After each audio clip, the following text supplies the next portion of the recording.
Next, Ross Finnie. Presiding Officer, to ask the First Minister what progress the Scottish Government has made towards ending unintentional homelessness. First Minister.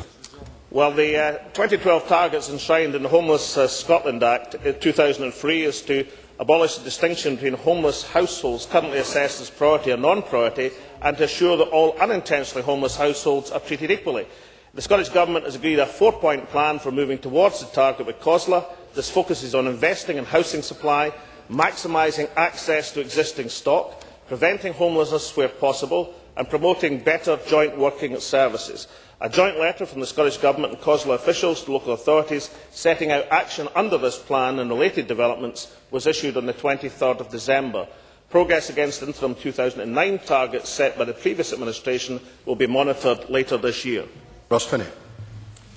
Presiding Officer, no doubt on the basis of that answer and the construction to answers which the First Minister now wishes us to assume, given his response to my colleague Tavish Scott, I think we take it that unintentional homelessness has now been resolved.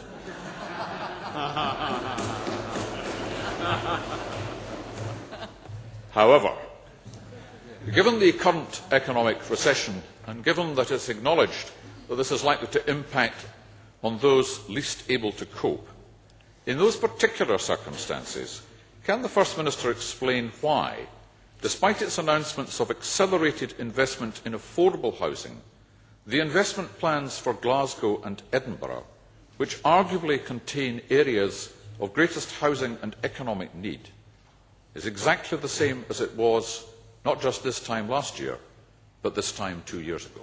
First Minister. Well, I'd be concerned, I have to say, if anything this government does is the same as the previous administration. I mean, I thought about the previous administration. It produced the best homelessness legislation in the world, but then didn't build the housing to make it work. Not my words, Ian Gray's words on the 21st of August last year.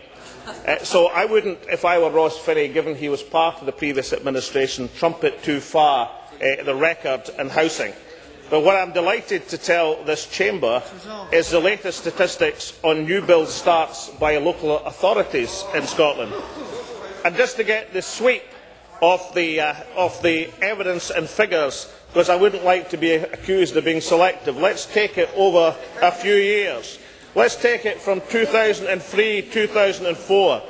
New build starts by local authorities, 0. The following year, 0. The following year, the last year of completions under the Labour government, 6, all in Shetland. They have now moved to 432 under this SNP administration and will move higher year by year as local authorities assume once more their role in the provision of socially affordable housing in Scotland, something I am sure that Ross Finnie really wants to welcome. Thank you. Just before I draw this to a close, I wish to make a brief statement to the Chamber.